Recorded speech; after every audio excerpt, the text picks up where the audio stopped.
Chaque week-end de la fête du travail, je me souviens toujours de mon père qui est décédé.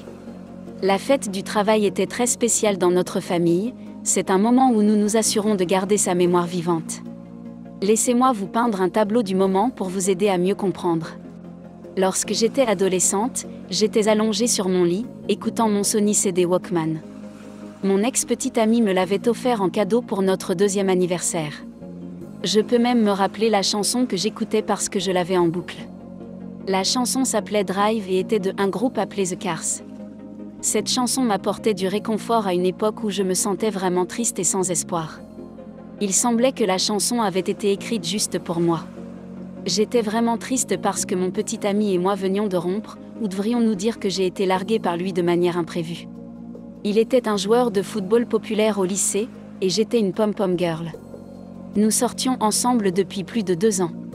Je soupçonnais qu'il voyait d'autres filles parce qu'il était un véritable trophée, mais comme la plupart des adolescentes, je croyais être la seule vraiment spéciale pour lui. Nous échangions des cadeaux et nous nous disions « je t'aime ». Bien sûr, en y repensant maintenant, je comprends les choses différemment. Il s'avère qu'il sortait avec toutes les pom-pom girls, pas seulement avec moi. Il était le garçon le plus populaire de l'école, et chaque fille voulait attirer son attention. Grâce au gène attirant de ma mère, je me sentais assez attirante, et de ce fait, je pensais avoir toutes mes chances. Mais ce jour-là, j'ai découvert qu'il avait rompu avec moi. Nous avions prévu de voyager au Mexique pour le week-end de la fête du travail, c'était censé être une escapade spéciale. C'était vraiment embarrassant parce que nous l'avions prévu depuis longtemps. Nous n'avions jamais voyagé ensemble hors de l'État, encore moins hors du pays, ce qu'il m'avait promis. J'en avais même parlé à mes parents et à mes 2 grands frères, qui étaient revenus de l'université. Nous avions l'habitude de faire un voyage de pêche ensemble parce que c'était toujours une tradition familiale durant les week-ends de la fête du travail, mais cette fois, j'étais censée aller au Mexique avec mon ex-petite amie.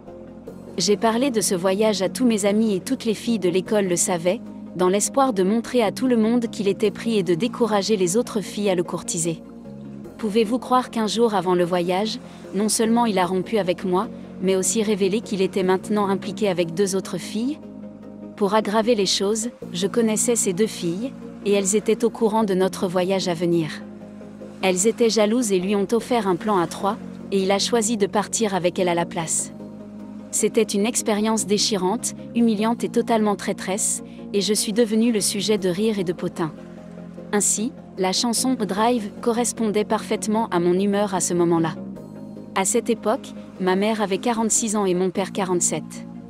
J'ai 2 frères aînés qui avaient 19 et 21 ans.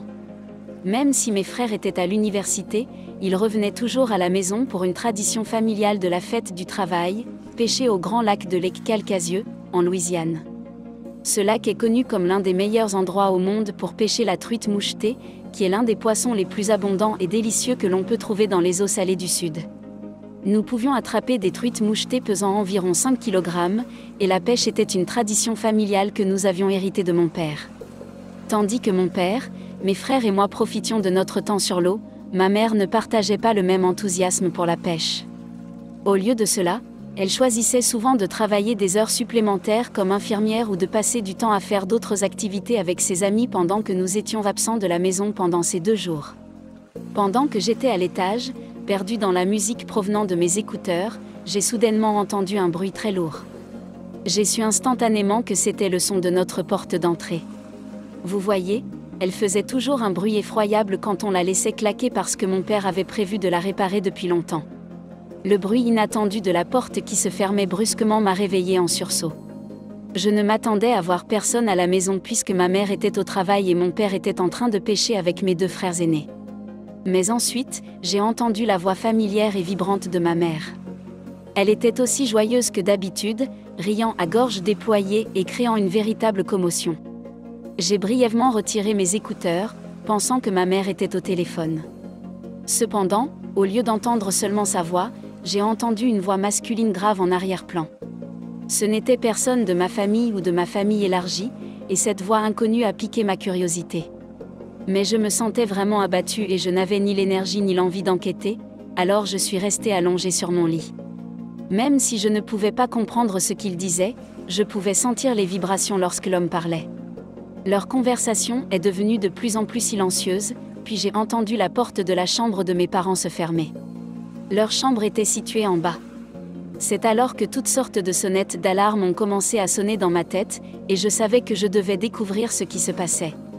J'ai rapidement eu le sentiment que quelque chose n'allait pas. J'ai commencé à suspecter que ma mère avait peut-être ramené un homme à la maison, même si je n'avais jamais soupçonné ni cru que ma mère tromperait mon père. Entendre une voix masculine inconnue entrer dans notre maison avec ma mère et ensuite se diriger vers la chambre de mes parents, c'était assez évident de ce qui pouvait se passer. Même quelqu'un qui ne comprendrait pas grand-chose pourrait deviner ce qui se passait. Cependant, pour être absolument sûr que mon esprit ne me jouait pas des tours et que je n'imaginais pas des choses, je savais que je devais sortir de mon lit et enquêter pour découvrir la vérité. J'ai soigneusement quitté mon lit et j'ai commencé à me diriger vers le petit couloir. Mon objectif était de descendre l'escalier aussi silencieusement que possible, ne voulant pas faire de bruit qui pourrait les alerter de ma présence. Alors que je descendais doucement les escaliers, les sons indiscutables de leur activité intime devenaient plus évidents. Ma curiosité était à son comble, et je me sentais obligée de savoir qui était cette personne alors que la situation avait pris une tournure dramatique. Inutile de dire que j'étais totalement choquée. Chaque mot qu'ils échangeaient me semblait être un couteau pointu tournant dans mon estomac. Leur rire et leur conversation chuchotée me transperçaient comme une lame. Je n'arrivais pas à croire ce que j'entendais. Ma mère, que j'ai toujours considérée comme la personne la plus vertueuse de ma vie, était impliquée dans une liaison avec un parfait inconnu alors que mon père était absent. Un tourbillon d'émotions m'a submergée, la colère, la tristesse et la confusion tournoyaient en moi, créant une tempête tumultueuse de sentiments. Ce qui m'a le plus fait mal, c'est le fait que mon petit ami m'avait trompée et que je détestais l'infidélité. La douleur était profonde. J'ai ressenti une envie intense de faire irruption dans la chambre de mes parents pour les confronter et exiger des explications. Cependant, la peur m'a saisie avec une force inouïe. J'ai hésité, retenue par la terreur d'assister au moment où ma mère se rendrait compte que j'avais tout entendu. Le temps semblait ralentir, étirant les minutes en ce qui me semblait des heures interminables. Je suis restée sur les escaliers, prise dans le tourbillon tumultueux de mes pensées. Il n'y avait aucune échappatoire à la dure réalité de la situation qui se déroulait devant moi. Mon innocence était brisée, ma famille semblait irrémédiablement fracturée et mon cœur avait été brisé en d'innombrables morceaux. Les échos de la trahison de ma mère résonnaient dans mes oreilles, servant de rappel pénible et constant que la vie pouvait changer en un instant, ne laissant derrière elle que l'angoisse et l'incertitude. Cette expérience a laissé une empreinte profonde dans mon esprit d'adolescente, et ses effets perdurent jusqu'à aujourd'hui. Je ne pouvais pas comprendre comment quelqu'un pouvait prétendre aimer une autre personne et ensuite la trahir de manière aussi dévastatrice. J'avais l'impression qu'ils étaient sur le point de sortir, et je me trouvais toujours à mi-hauteur des escaliers près de la chambre de mes parents. Si je descendais davantage, ils pourraient me voir s'ils ouvraient la porte tout de suite. À cette époque, les vidéos sur téléphone portable n'étaient pas encore courantes, et mon téléphone ne pouvait prendre que des photos. J'ai donc décidé de remonter doucement à l'étage pour prendre le caméscope de mon frère. Ensuite, je suis redescendue et j'ai commencé à enregistrer. Le caméscope pouvait capter le son, bien que faiblement. Je me suis positionnée discrètement, espérant capturer le moment où ma mère et l'étranger sortiraient de la chambre de mes parents. Finalement, j'ai entendu le bruit de la poignée de porte, et je me suis préparée à éviter d'être découverte. Ils sont sortis tous les deux en toute confiance, comme s'ils étaient certains que personne n'était à la maison. Et à ma surprise, j'ai vu le visage de l'homme, et je l'ai reconnu. Il avait la vingtaine bien entamée et habitait 2 maisons plus loin, en tant que notre voisin. À ce moment-là, il était marié et avait 2 jeunes enfants. Ma mère lui faisait signe ainsi qu'à sa famille lorsque nous passions devant leur maison. Jamais dans mes rêves les plus fous je n'aurais soupçonné qu'ils avaient une liaison. J'ai ressenti une vague de colère envers ma mère, ayant l'impression qu'elle agissait comme mon ex-petit ami l'avait fait, trahissant mon père de cette façon. Après que le voisin a quitté notre maison, je suis rapidement montée à l'étage pour remettre l'appareil photo de mon frère à sa place. Malheureusement, ma mère a dû entendre du bruit et a décidé d'investiguer. Quand j'ai remarqué qu'elle montait à l'étage, j'étais dans la chambre de mon frère, essayant de remettre le caméscope en place. Dans une tentative maladroite de me cacher, je me suis glissée sous mon lit, mais une partie de mes vêtements dépassait, rendant futile toute tentative de dissimulation. Finalement, je suis sortie, et ma mère était visiblement choquée de me voir à la maison. Elle a porté sa main à sa poitrine, comme si elle allait avoir une crise cardiaque. Elle m'a demandé pourquoi je me cachais sous le lit de mon frère au lieu d'être partie au Mexique avec mon petit ami. En réponse, je l'ai corrigé en soulignant qu'il était mon ex-petit ami. Sur un ton quelque peu sarcastique, j'ai mentionné que je l'avais pris en flagrant délit d'infidélité et ensuite je suis sortie de la chambre de mon frère, comme pour livrer une réplique qui sous-entendait indirectement à ma mère que j'avais découvert sa propre liaison. Elle m'a suivi de près, essayant de me convaincre que je n'avais pas vu ce que j'avais clairement vu. Certes, elle ne savait pas combien j'en savais ni si j'avais réellement vu le voisin. Cependant, elle a avoué que l'homme était bien le voisin et a insisté sur le fait qu'il était juste venu pour récupérer quelque chose, insistant sur le fait qu'il ne s'était rien passé entre eux. Mais je savais qu'il était venu chercher quelque chose de tout à fait différent, et ce n'était certainement pas un outil de jardin, contrairement à ma mère. Je me sentais en colère qu'elle essaie de me manipuler, comme si j'étais encore une petite fille qui pouvait être facilement dupée. Elle est partie, pensant qu'elle avait réussi à me persuader avec ses explications, croyant qu'elle avait le dessus. Cependant, je me sentais profondément bouleversée par toute cette affaire, réalisant que son secret pourrait ne plus rester secret. Habituellement, ma mère exerce une grande influence sur ma vie. Si ce n'avait été pour le fait que mon ex-petit ami m'avait trompé puis largué, je n'aurais peut-être pas ouvert les yeux sur les trahisons que les personnes que vous aimez peuvent vous infliger. Lorsque mon père et mes frères sont rentrés de leur voyage, ils ont découvert que je n'étais pas allée au Mexique en raison de mes problèmes de couple.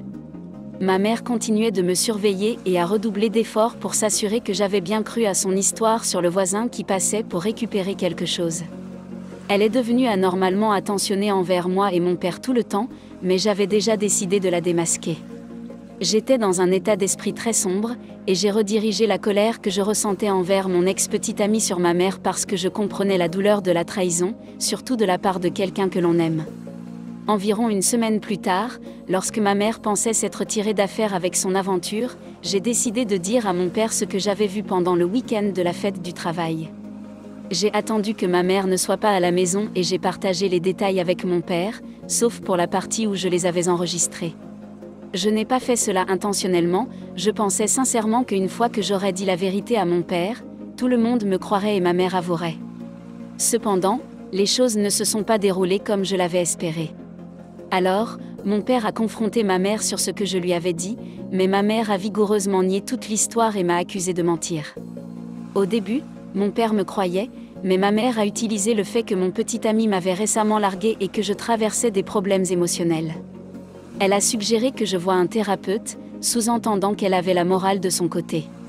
C'était comme si elle me voyait comme une malade mentale ayant besoin d'institutionnalisation juste parce que je disais la vérité. D'une certaine manière, elle n'avait pas entièrement tort car j'étais profondément blessée et je n'étais pas à ma meilleure forme. J'avais redirigé la colère que je ressentais envers mon ex-petite amie sur ma mère.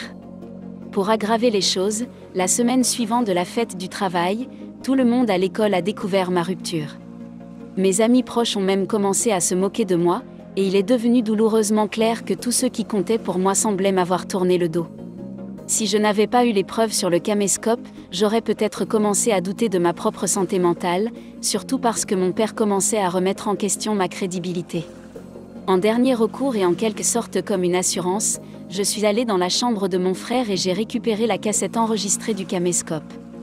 Après avoir démasqué ma mère et l'avoir vue utiliser ma peine de cœur et la trahison contre moi pour manipuler mon père, je n'étais pas consciente que mon père avait cru à son histoire jusqu'à quelques jours plus tard.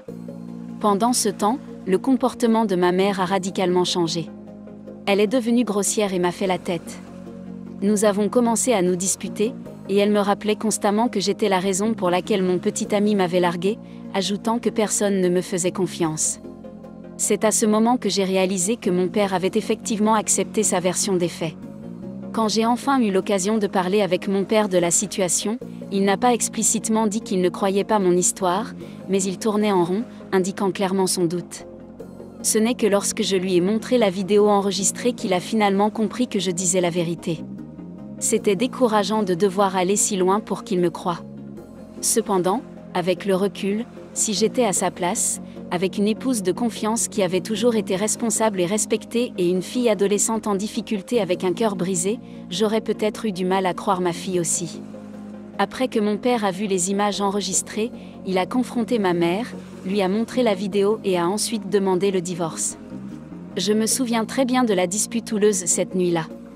Ma mère a essayé d'éviter toute responsabilité pour ses actes, changeant constamment son histoire.